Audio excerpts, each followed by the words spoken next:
Hey guys, it's John. You're on the JRB Tree Climbing channel. That tree there is 30 feet away from the camera.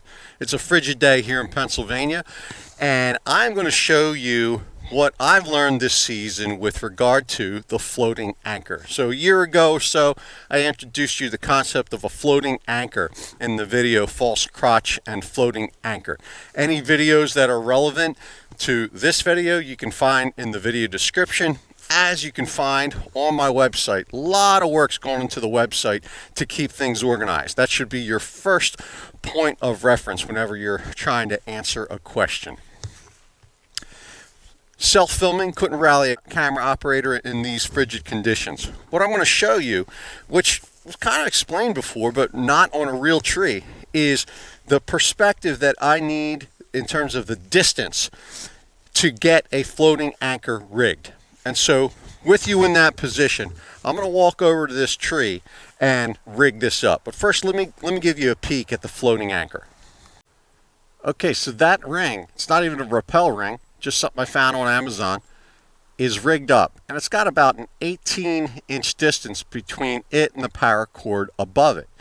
The longer that distance, the better. But this tree is only about 8 inches in diameter at that point, and it's adequate. Let's come on down. I estimate it's probably, I don't know, about 28 feet off the ground. Okay, so the way this is going to work is for you to get your depth perception, you can get an idea what it's like for me to be standing 3 feet from the camera versus 15 feet from the camera versus at the tree. Okay, pay attention. I've got a paracord preset going up either side of the tree to my floating anchor. I'm going to take the one on the right side.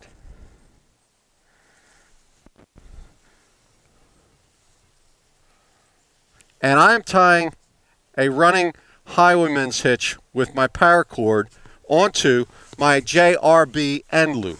Now, if I start to try to pull this up, I can get it to move, but it's not so easy. I want to walk away from the tree. I'm bringing the paracord and the rope with me. And now I'm probably 20 feet away from the tree. It moves much more easily.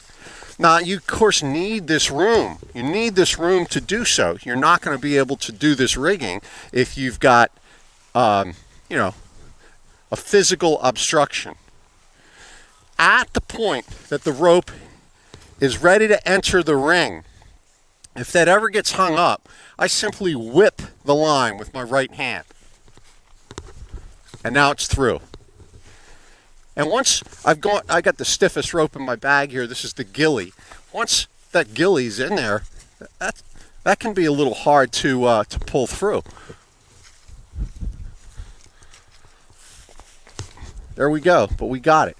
So, it's not my favorite exercise, but every once in a while, I will need a floating anchor. This happened to be the only tree that I needed to use a floating anchor on all season, and this appeared in 2 earlier videos, my recent video on tree selection and the one on Widowmaker Causes Relocation. It's a hickory variant. I believe it's a bitter nut, and the deer travel here. It's in close proximity to a scrape. If I walk too close to the tree, I'm not going to be able to pull it through. I've got to stay over here.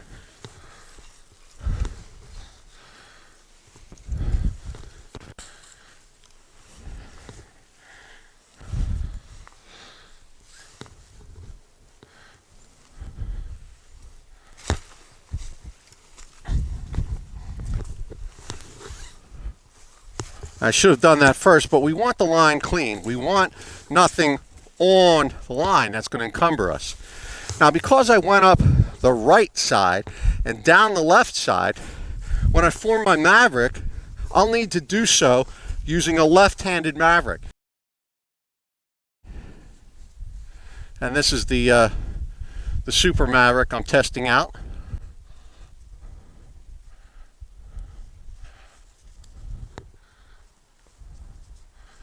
Now when I lock this, I always prefer to use a carabiner lock.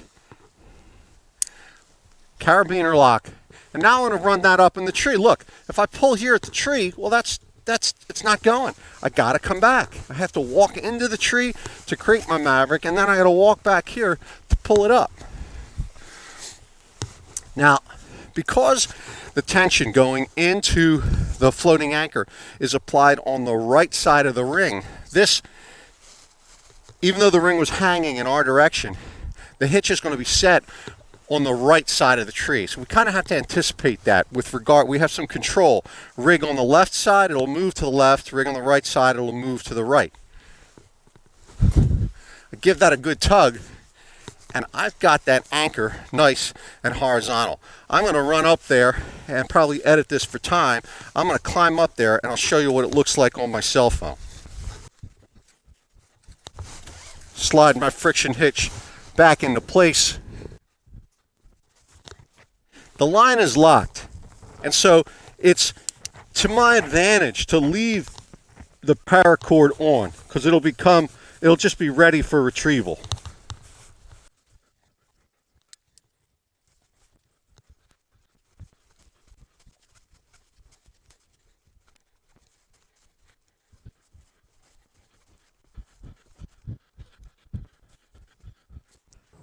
Okay, so there's the anchor.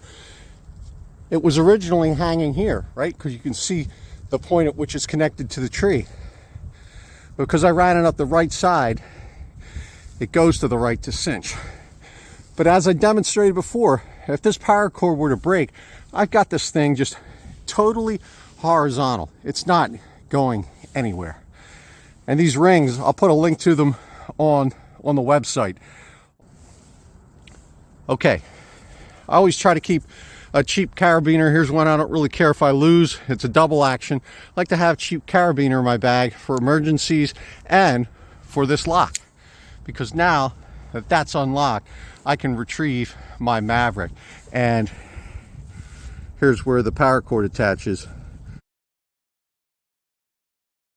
And while I'm here, I'm gonna, the tag end of this video, I'm gonna put a little clip on that I took with my cell phone right there at that location. That's where a little 8-point buck came out.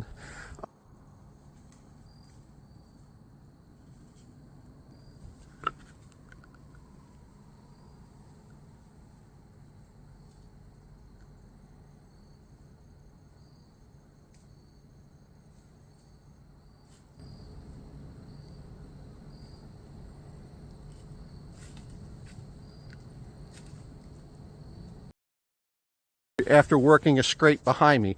You know, you can hunt a patch of woods for a long time, but the places they decide to travel and to spend their time and the little day circles they make within their core areas, that can change.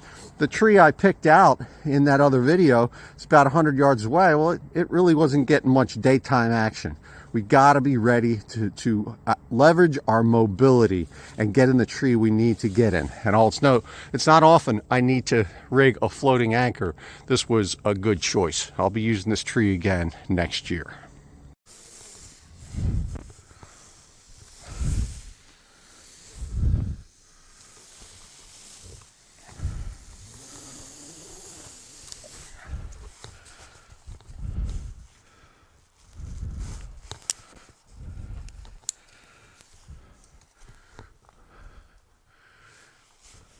Okay, so once I'm down on the ground after rappel, because I've unlocked that, exploding the Maverick is effortless. But in order to send this back up, I've got to walk towards you. I've got to walk towards you.